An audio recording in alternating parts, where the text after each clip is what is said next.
Good evening. My name is Lou May. I'm General Manager for Bloomington Public Transportation Corporation. Thank you for the opportunity to present our 2021 proposed budget, and tonight for the first time via Zoom. Hopefully it's the last time via Zoom.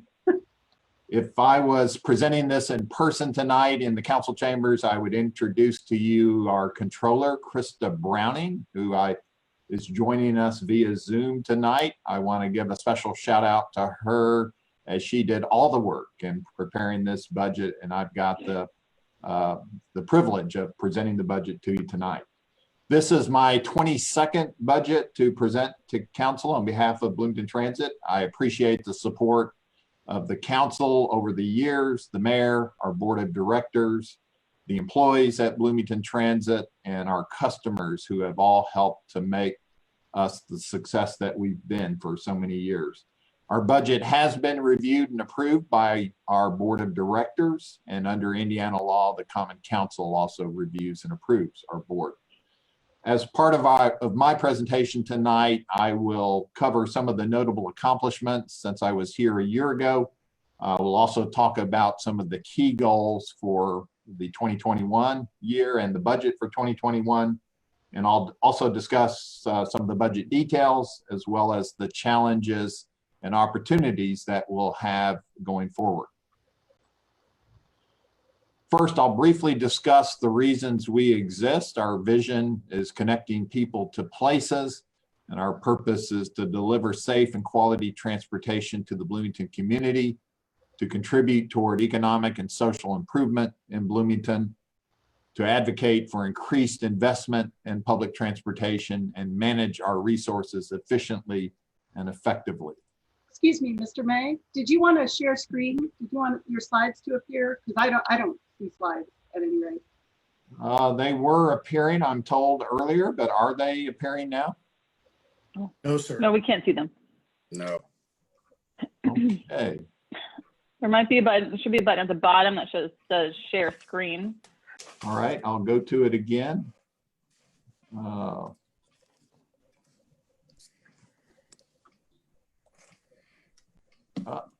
There you go. Great, we got it. All right, so presumably you can see everything there. Sorry, I'll go back to my previous screen for our vision and purpose, connecting people to places, and you can see the bullet points that I just read.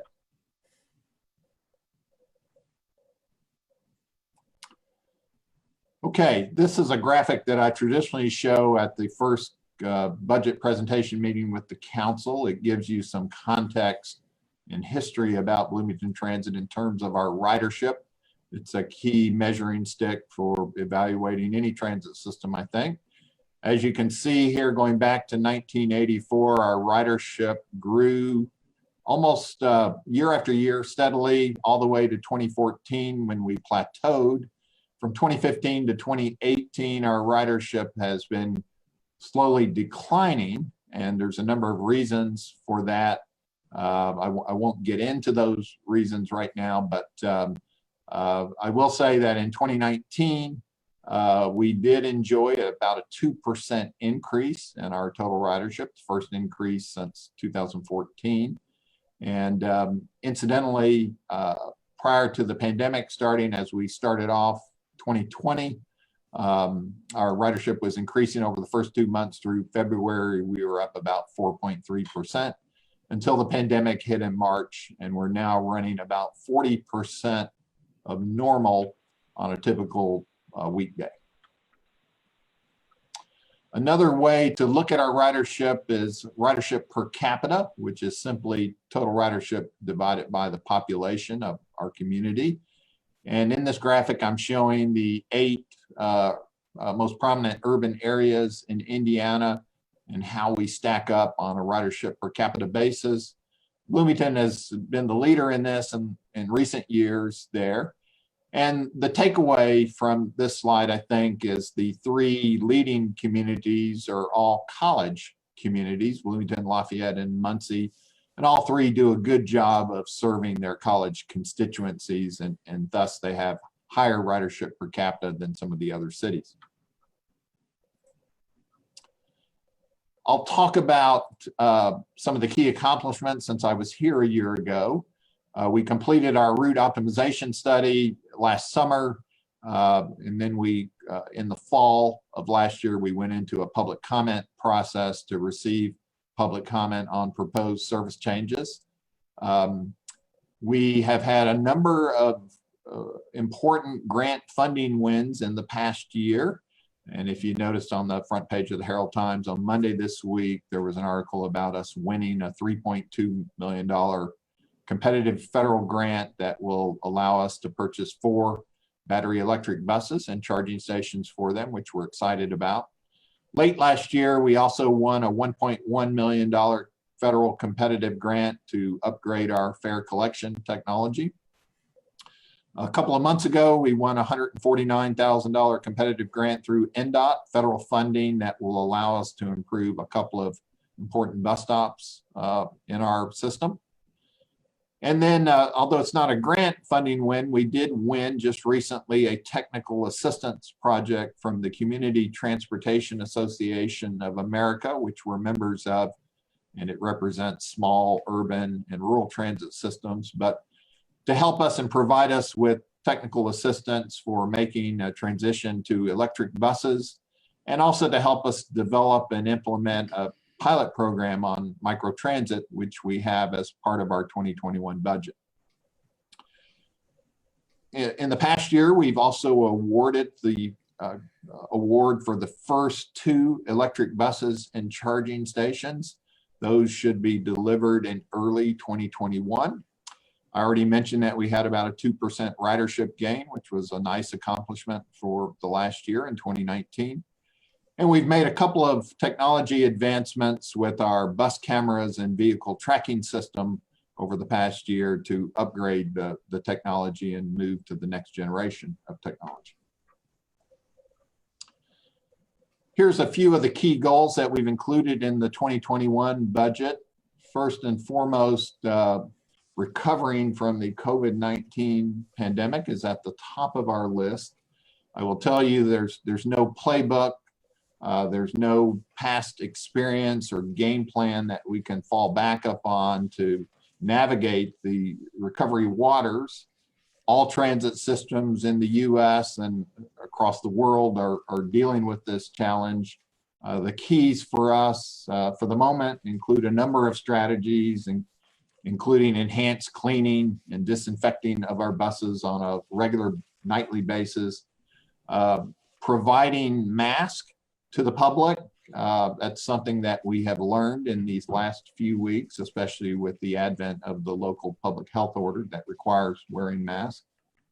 We have closed some of our public facilities. Our downtown transit center, the indoor passenger waiting area, is closed to the public since the start of the pandemic, and as well as our Grimes Lane office here on where our operations and maintenance facility is located. We do expect, hopefully, some improvement in the coming months or the coming year with hopefully the arrival of a vaccine, and hopefully as the population gains some herd immunity, things will begin to relax, hopefully. A project that we're looking at in 2021 is the implementation of service changes. We were originally planning to implement those in August of this year before the arrival of the pandemic. We have put that off indefinitely. Right now, we're probably targeting February of 2021, but ultimately my board will have to wrestle with that policy decision in the fall of this year. As part of the service changes, we hope to launch a demonstration or pilot program for microtransit service. We have that included in the budget. I'll talk a little bit more about that later. We will begin the use of our first electric buses when they arrive in early 2021. And as part of the 2021 budget, we have the addition of 3 additional electric buses and charging stations. Another project that we have for 2021 is to do an engineering assessment of our electrical infrastructure here at Grimes Lane and what it would take to support charging additional electric buses in our fleet. And an important element of that infrastructure assessment will be evaluating the potential for solar panels here at Grimes Lane to assist in the charging of battery electric buses. And then I mentioned we won a competitive NDOT grant to make some bus stop improvements to a couple of key stops, and I'll talk a little bit later on about where those stops are located. And then upgrading and replacing our fare collection technology. Again, we've won a competitive federal grant in excess of $1 million, and we're really excited about that, bringing us into the 21st century with this technology. So I'll give you the first snapshot of the proposed 2021 budget here. We are proposing an overall budget of $14,505,793. That is about a 3.8% increase compared to the approved 2020 budget, which was about $13.98 million. A couple of the key changes are in materials and supplies and services. We're showing a 13.47% decrease in materials and supplies overall. And that decrease is primarily being driven by a decrease in fuel costs that we project for 2021 compared to 2020. Fuel prices are down. And in collaboration with Indiana University, whom we share our facility with here on Grimes Lane, we, over the years, have been able to lock in our diesel fuel prices for several months, sometimes a year or more in advance. And we have been able to lock in fuel prices for much of our diesel fuel for 2021 at $1.60 a gallon. And by comparison, in the 2020 budget, we had budgeted $2.43 a gallon. So we're going to realize a savings of about $175,000 in the budget class 2 for materials and supplies as a result of lower fuel costs. Then in the services, we're showing about a 12.59% overall increase compared to the 2020 budget. A couple of key items are driving that. We have the demonstration of microtransit service that we're planning for 2021. We have about $250,000 budgeted for that pilot program, and we're looking forward to collaborating with the Community Transportation Association of America and the Technical Assistance Project that they'll be assisting with us to help us develop and implement microtransit service. The other project, we have $100,000 budgeted in services for 2021 to do our engineering electrical infrastructure assessment. And again, an important element of that will be to look at the potential for using solar panels to assist in the charging of more electric buses at our Grimes Lane facility there. On the capital side of the budget, we're showing about a 7.98% increase in capital costs. That's being driven primarily by the $3.1 million that we have for 3 additional electric buses and charging stations, the $1.5 million project that we have for upgrading and enhancing the technology for our fare collection system there. We have some other smaller elements to the capital side that are traditionally in our budget each year, including about $213,000 for engine and transmission rebuilds. We have $50,000 budgeted for facility maintenance. And then lastly, about $75,000 for replacement of a couple of support vehicles in our fleet here. So again, an overall increase of 3.8%, total budget of about $14.5 million compared to last year's budget of $13.98 million. Each year I try to show a pie chart similar to this that shows you the division of expenses. And in this year's budget, the 2 larger pie slices are on personnel at 42.6%, and capital at 35.8%. They comprise about 78% of the total budget. The other 22% is divided between fuel and oil, parts and supplies, and services. Where does the funding come from to support the Bloomington Transit budget? So I show this pie chart graphic. And I think the interesting takeaway from this is about 73% of our funding comes from federal and state sources. And that leaves about 27% of the budget that is being generated from local sources. And you can see those smaller pie charts that include a local property tax, IU revenues, other local taxes, including a local income tax, passenger fares, and miscellaneous. Some of the challenges that we will be facing in 2021 and beyond are the short and long-term impacts of COVID-19 and the impact that it is having on our ridership, and how quickly will our ridership recover from that. Next Monday starts the IU fall semester, and we're very quickly going to find out what the impact is of the change in classes and how they're structured, with many more classes being held online this in the fall semester. And we'll very quickly find out how many students are using Bloomington Transit on a regular daily basis. Another challenge that we will have with 2021 and probably several years thereafter is stabilizing our revenue sources and what is going to become of some of our revenue sources. We have already learned from the state, from NDOT, that state funding for transit is going to be reduced about 13% in 2021, owing to the impacts on state general revenues there, which is where our public mass transit funds come from at the state. I can tell you that at least in the short term, for the next 2 to 3 years, I think we at Bloomington Transit are in good condition to weather at least the short-term impacts of the pandemic. We have a combined $18.7 million in reserves in CARES Act federal funding that we have received, and then also in federal formula carryover funding there.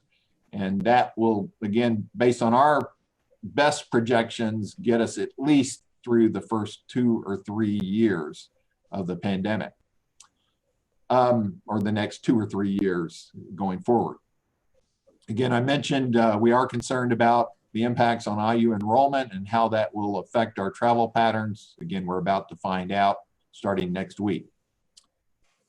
Then also looking ahead, how will state and local investment in transit continue? On the state advocacy front, again, we are expecting a 13% increase in state funding. How will that change as we go forward?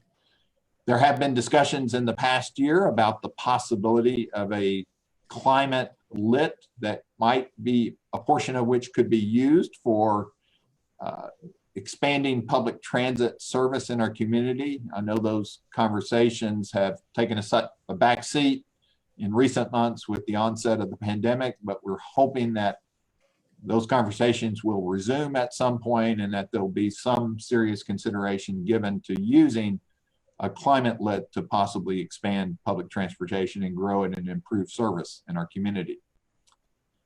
Lastly, one of the challenges that we're looking at is the federal investment in transit, and Congress is currently debating a new federal infrastructure bill for roads and highways, as well as public transportation. And it seems to be stalled, at least for the moment, in Congress, but we are hopeful that Congress will see the wisdom in greater investment in public transportation, but that remains to be seen. So these are the challenges that we foresee going forward. Talk a little bit about some of the opportunities that we have before us. We are hoping to launch our new route network redesign. This will bring us much improved schedule reliability, and that is one of the most serious issues that we're dealing with the current network design. As the community has grown, as traffic congestion has grown in the community, it has impacted our ability for our routes and schedules to stay on time. And so much of the work that was done in our route optimization study and redesigning our network had that in mind, with the goal of trying to improve reliability of our service. Also, a new hospital will be opening up in the coming months and next year. And an important element in our route network redesign was to provide service to the new hospital site. We're excited about that and looking forward to doing that. As I mentioned earlier, in our 2021 budget, we have a micro transit demonstration budgeted at about $250,000. It's what we call a mobility on demand innovation that we're very interested in doing. Last year, we did apply for a federal mobility on demand demonstration grant. That was one of the grant programs that we were not successful in winning. Nevertheless, again, we have included about $250,000 in the 2021 budget. Our primary interest in using microtransit right now, at least, is can we use microtransit in a way to provide service that is currently being provided with our fixed route system on weeknights later after 9 o'clock. Typically, our ridership declines on weeknights after 9 o'clock. The idea would be to use perhaps a more efficient mode such as microtransit to provide that service instead of using regular fixed route service. Development in the past year that has excited us a lot is there have been several very large developments, apartment complex developments that have included conditions to privately fund transit service. Those developments won't open until 2022. But we think it has a lot of promise and application to future developments to have private funding for public transit service that can be used by the general public, not just the residents of these developments. We're also very interested in expanding local investment in transit. As I mentioned, the interest locally in a climate fund that could be used, perhaps a local income tax that could be used to expand and improve public transportation in our community. And again, we're hopeful that those conversations will resume soon. Then lastly, great opportunity is before us in terms of alternative fuels. We're very interested in doing our part to shift our reliance on fossil fuels to more renewable sources of energy. Hence, our decisions to pursue electric buses. And again, we've won a couple of grants that will help us down the road towards transitioning our fleet to battery electric vehicles. I wanted to give you a quick snapshot of our budget comparison going back 3 years to 2018, 2019, and 2020, and how that compares to the 2021 budget. As you can see, our budget has grown from about 11.1 million in 2018 to the proposed 14.5 million we have in 2021. So with that, I appreciate your attention tonight, and I'm glad to entertain questions and comments that you may have at this time.